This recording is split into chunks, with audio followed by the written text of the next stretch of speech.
Chibog time na! Extra special ang nilutong itlog at sardinas. Nang ilagay kasi sa plato, aba, naging aesthetic. May teknik ang pagkutsara ng sauce, pati pagpwesto ng iba't ibang side dish. Ang simpleng pampalaman sa tinapay, naging pang fine dining.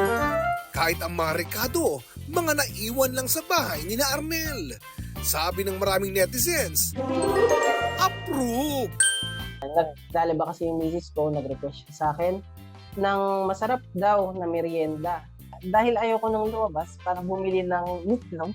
So, bakit hindi kaya ipasok ko na lang yung boiled egg lagyan tapos lalagyan ng scrambled egg. Magkaiba naman yung texture and lasa nila pag ginain siya. Nagtapos ng Hotel and Restaurant Management si Arnel at siya ang punong abala sa business ng kaanak. Kaya sanay siya sa pagluluto at maayos na plating ng pagkain. Bukas din siyang sumubok ng kakaibang mga putahing nakikita niya online. Pati tanim na bulaklak ng kanyang nanay, ginawang ulam. Pwede na to guys, baka magalit na ng sobra yung nanay natin.